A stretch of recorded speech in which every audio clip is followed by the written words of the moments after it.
الرحمن الرحیم د ریاضي زده کړې د یوټیوب چینل درنو مینهوالو السلام علیکم. هیله لرم چې جوړ او روغ به وئ. په ننني درس کې چې د 10م ټولګي د ریاضي مضمون 32م درس دی، د فاکتور قضیه تشریح کوو. د فاکتور قضیه یا د فاکتور تیورم دا چې څنګه یوه قضیه ده، نو په ننني درس کې به زده کړو. تاسو متوجه اوسئ، دلته یو پوښتنه مطرح کړې وي، آیا x منفي یو د پی ایکس مساوي کېږي x مکعب منفي 4x مربع مثبت x مثبت 2 پولینوم یو فاکتور دی که نه؟ لومړی باید په دې پوه شو چې فاکتور څه ته وایي. ګورئ، که زه چیرې ولرم چې 2 ضرب د 3 مساوي کېږي 6 ته، دغه 2 هم د 6 یو فاکتور دی او دا 3 هم د 6 یو فاکتور دی. یعنې د یو عدد یا د یو پولینوم فاکتورونه هغه عددونه یا هغه پولینومونه دي چې څه ضرب یې کړې دغه پولینوم یا دغه عدد په لاس درکړه. نو دلته 2 هم یو فاکتور دی، 3 هم یو فاکتور دی. اوس وی تاسو معلوم کړئ چې دغه x منفي یو د دغه پولینوم یو فاکتور دی که نه؟ دا موږ د فاکتور د قضیې په مرسته کولی شو. نو راځئ چې د فاکتور قضیه ولولو چې څنګه یوه قضیه ده، وروسته به کولی شو چې داسې یو پوښتنې حل کړو. وګورئ، وی که پی ایکس پولینوم وي، دا په x منفي a پولینوم باندې وویشو. پی ای مساوي 0 شي، څه معنا؟ یعنې د دغه ځای زه د x قیمت پیدا کړم، x مساوي کېږي a ته. صحیح ده، موږ د x قیمت څخه پیدا کوو، x منفي a مساوي 0 ته کوله، x به مساوي شي a چې د طرف ته راوړو علامه مثبت کېږي مثبت a. نو د x قیمت پیدا شو a. دغه a که زه راواخلم دغلته په دغه پی ایکس پولینوم کې د x په ځای وضع کړم، نو ماته پی a په لاس راکوي. دغه دی. وی که پی a 0 شو، پی ایکس پولینوم په x منفي a وویشه، پی a 0 شو چې پی a په حقیقت کې هغه باقیمانده دی چې د آر په آر مو هم ښوده. نو که چیرې باقیمانده 0 شو، نو x منفي a څه شی دی؟ x منفي a دغه پولینوم د دغه پولینوم یو فاکتور دی، او که 0 نه شو بیا فاکتور نه دی. ثبوت یې څه دی د قضیې؟ دا خو قضیه شوه، صحیح ده، د فاکتور قضیه شوه. ثبوت یې څه دی؟ ثبوت یې د باقیمانده د قضیې په مرسته کېږي. وګورئ، د باقیمانده په قضیه کې موږ لرل چې آر مساوي دی پی ای ته. یعنې څه؟ یعنې په دغه ځای کې د x قیمت پیدا که چې a کېږي، بیا یې واخله په دغه پی ایکس پولینوم کې د x په ځای وضع که، نو تا ته پی ای په لاس درکوي. موږ ویلو چې دا باقیمانده دی. ښه، که باقیمانده آر وي او د ویش حاصل یا خارجي قسمت کیو ایکس وي، نو موږ لرو چې پی ایکس مساوي کېږي کیو ایکس ضرب د x منفي a مثبت آر. دې ځای ته لږ متوجه شئ. ګورئ، که چیرې موږ ولرو چې پی ایکس تقسیم دی پی ایکس تقسیم دی x منفي a او خارج قسمت موږ ته په لاس راشي یا د تقسیم حاصل په لاس راشي کیو ایکس، او دلته باقیمانده موږ ته په لاس راشي آر. صحیح ده. دا په تقسیم کې موږ قاعده لرو. ګورئ، د تقسیم په امتحان کې یا په ازموینه کې که تاسو په ټیټو صنفو کې لوستلی وي، نو تاسو به پوهیږئ که چیرې موږ ولرو مثلا چې 15 تقسیم د 2، نو موږ د تقسیم کو 2 ضرب د 2 4، باقي پاتې شو 1. دا که موږ غواړو چې وی ازمایو چې دا پوښتنه مو سمه حل کړې که نه، موږ یې څنګه کوو؟ موږ دغه خارج قسمت یا د تقسیم حاصل رااخلو، په دغه مقسوم علیه باندې ضربوو، بیا یې له باقیمانده سره څنګه کوو؟ جمع کوو. که چیرې دغه مقسوم په لاس راکړ، پوښتنه مو صحیح ده که نه؟ نو غلطه ده. 2 ضرب د 2 کوو، جمع د باقیمانده څه کوو چې 1 دی، مساوي کېږي څه شته؟ 15 ته. نو دا پوښتنه مو صحیح حل کړې. د دغه د ازموینې په مرسته، د تقسیم د عملیې د ازموینې په مرسته وګورئ دلته زه څنګه لیکای شم چې موږ لرل چې پی ایکس تقسیم دی x منفي a او خارج قسمت یې وا کیو ایکس او باقیمانده یې وا آر. دلته زه لیکم چې کیو ایکس ضرب د x منفي a جمع آر مساوي دی چی شته؟ پی ایکس ته. دا باید شي که نه؟ نو لیکم چې پی ایکس مساوي کېږي دغه مقسوم علیه مساوي دی کیو ایکس ضرب د x منفي a جمع آر. ښه، دا خو مو په لاس راوړ. اوس که چیرې دغه آر صفر شي، موږ ووایو د فاکتور د قضیې په تعریف کې چې که چیرې آر صفر شي نو بیا دغه پولینوم د دغه پولینوم یو فاکتور دی. که چیرې آر صفر شي نو که دلته موږ آر صفر کو شی په لاس راځي دغه باقي پاتې کېږي. صحیح ده، ځکه جمع ده، جمع چې د صفر څخه کې صفر په جمع کې د عینیت عنصر دی، عین عدد بیرته په لاس درکوي، نو موږ ته دغه په لاس راځي.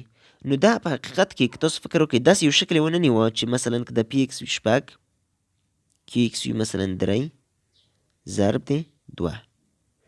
د وخت چې تاسو ته فاکتور تشریح کوم فاکتور چې شته وي ما دغه 3 هم د 6 یو فاکتور دی، د 2 هم فاکتور دی. دلته وګورئ دا پولینوم دی، دا کیو ایکس دی، دا ایکس منفي ای دی، دا کیو ایکس هم د پی ایکس یو فاکتور دی او دا ایکس منفي ای هم د پی ایکس یو فاکتور دی. نو دا ثابت شو کنه چې چیرې آر یا باقیمانده صفر وي ایکس منفي ای د پی ایکس پولینوم څه دی؟ فاکتور دی. دا د قضیې ثبوت شو. هیله ده چې زده کړی مو وي. لومړی مثال ته وګورئ. موږ څخه پوښتنه چې کا څرګند پوښتنه کا وی تاسو وښایئ چې ایکس منفي 2 د پی ایکس مساوي کېږي ایکس مکعب مثبت 3 ایکس مربع مثبت 4 ایکس منفي 28 د پولینوم یو فاکتور دی. څنګه یې ښیو؟ تاسو زده کړل. نو دغلته به د ایکس قیمت اول پیدا کړو. ایکس منفي 2 مساوي کېږي 0 ته، ایکس مساوي دی چته 2 ته. د ایکس قیمت مو څنګه کا؟ د ایکس قیمت مو پیدا کړ. اوس دغه د ایکس قیمت راخلو په دغه پی ایکس پولینوم کې د ایکس په ځای وضع کوو. وګورئ دلته وضع کړی دی. نو وضع کول ستاسو زده دي ځکه دا موږ په لومړنۍ درسونو کې لوستلي وو چې څنګه موږ کولی شو یو قیمت د ایکس په ځای په یو پولینوم کې وضع کړو. دا د 2 یې وضع کړی د ایکس په ځای په ټولو ځایو کې او نتیجه چې په لاس راغلې څه ده؟ 0. یعنې باقیمانده څه شو؟ 0. چې باقیمانده 0 شو ایکس منفي 2 د دغه پی ایکس پولینوم یو فاکتور دی. دلته وګورئ په فعالیت کې هم یوه پوښتنه د ویشت عملیې د سرته رسولو پرته ویش عملیه سرته مه رسوئ. د فاکتور د قضیې په مرسته ووایئ چې دا ایکس منفي یو د دغه پی ایکس د پولینوم یو فاکتور دی که نه دی. موږ څه کوو؟ دغلته دغه ځای نه د ایکس قیمت پیدا کوو، یعنې ایکس د ایکس قیمت څنګه پیدا کولی شو؟ لیکو چې ایکس منفي یو مساوي دی 0 ته، ایکس به مساوي شي یو چې دې طرف ته راوړه علامه مثبت کېږي یو. د ایکس قیمت مو پیدا کړ یو. اوس راخلم دغلته په دغه پولینوم کې وضع کړم، یعنې پی یو پیدا کړم، د ایکس په ځای یو وضع کړم. 2 ضرب د یو مکعب منفي 14 ضرب د یو مربع مثبت 26 ضرب د یو او منفي 15. نو دا چې جمع او ضرب و تقسیم کورسه جمع کو توانونه رفع کو هغه آخري نتیجه چې موږ ته په لاس راځي 0 ده. نو که 0 شو دا ایکس منفي یو د پی ایکس پولینوم فاکتور دی. د موږ نه پوښتنه کړې وه چې دی فاکتور یې که نه دی، نو معلوم شو چې فاکتور یې دی. دویم مثال ته غوږ شئ. وی د فاکتور د قضیې په مرسته وښایي چې ایکس منفي 2 د پی ایکس د پولینوم یو فاکتور دی که نه. هماغه طریقه ده. د دغه ځای نه د ایکس قیمت پیدا کوو. ایکس مساوي کېږي ایکس منفي 2 مساوي کېږي 0 ته، ایکس مساوي شي څو ته؟ 2 ته. د ایکس قیمت په لاس راغی 2. دلته یې وضع کوو. که چیرې 0 شو فاکتور یې دی که نه دی، یعنې 2 پی یې 2 پیدا کوو. 2 په توان د 15 منفي 22. نو پی یې 2 به مساوي شي 2 په توان د 15 څو کېږي؟ 4 شپېته منفي 22 کېږي څو؟ وبخښئ 2 په توان د 15 کېږي 22. 22 منفي 22 0. چې 0 شو ښایي دغه ایکس منفي 2 د ایکس په توان د 15 منفي 22 د پولینوم فاکتور دی. دریم مثال وګورئ هم هماغه شکل دی. ایکس مثبت یو د دغه پولینوم فاکتور دی که نه دی. نو موږ د دې ځای د ایکس قیمت پیدا کوو منفي یو کېږي. دلته د ایکس په ځای وضع کوو چې وضع کا که 0 په لاس راغی دی که نه دی. نو 0 چې په لاس راغی دا فاکتور دی. دغه څلورم مثال ته هم تاسو متوجه اوسئ. لږ بل ډول دی، دغه توپیر لري د نورو پوښتنو سره. د که په کوم قیمت ایکس منفي یو د دغه پولینوم یو فاکتور دی. موږ څنګه کوو؟ دلته دغه پولینوم چې دی ګورو دلته که لري. صحیح ده، د که قیمت یې موږ څخه غوښتی. نو موږ دلته د ایکس قیمت د دغه ځای پیدا کوو. د ایکس قیمت څو کېږي؟ 1 کېږي. د x قیمت چې 1 شو په دغه پولینوم کې وضع کوو. چې پولینوم کې وضع کوو مساوي 0 ته کوو. ولې؟ ځکه موږ ته یې ویلي دي چې دغه د دغه فاکتور دی، نو چې دی باقیمانده 0 کېږي.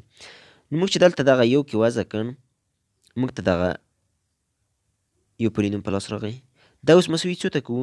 دا مساوي 0 ته کوو. چې مساوي مو 0 ته کو، وګورئ دلته معلوم مجهول لیکو، دغه 2 منفي 2 دې طرف ته راړو، مثبت 2 کېږي.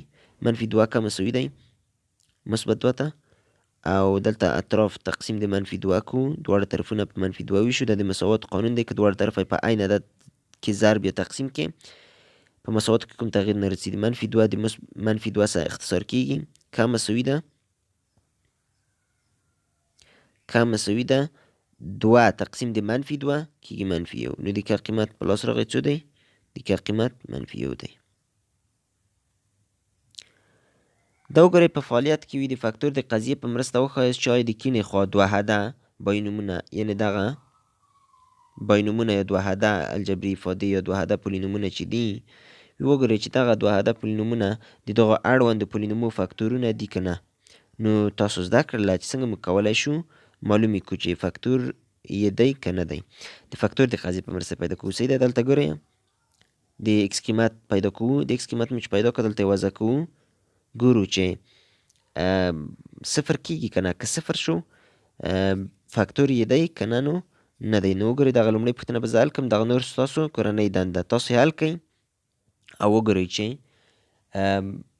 فاکتورونه یې دي که نه دي. نو طریقه یې مهمه ده. طریقې تاسو زده کړله. نورې پوښتنې انشاءالله چې زه مطمئن یم تاسو یې حل کولی شئ. پکې ورته وګورئ دغه لومړی درته حل کومه وي x منفي 6 د x په توندې 6 منفي 18 x مکعب مثبت 1290 د دغه پولینوم وي فاکتور دی که نه دی. د ده زه د x قیمت پیدا کوم. x منفي 6 مساوي کېږي 0 ته، x مساوي دی 6 ته.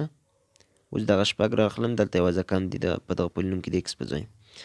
نو لیکم چې x دلته x په توندې 6 دی، زه لیکم 6 په توندې 6 په توندې 6 منفي 18 ضرب دی 6 په توندې 3 مثبت 1290 خپله. صحیح ده. 6 په توندې 6 څو کېږي؟ 6 په توندې 6 چې یعنې 6 ضرب د 6 ضرب د 6 وګورئ چې په خپل ځان کې ضرب کړئ. 650 کېږي. منفي 18 خپله لیکم. دغه 6 په توندې 3 چې رفع کړمه 6 ضرب د 6 ضرب د 6 کېږي 214 جمع 1290 هم خپله لیکم. ښه دلته اوس وګورئ دغه 650 خپله لیکم.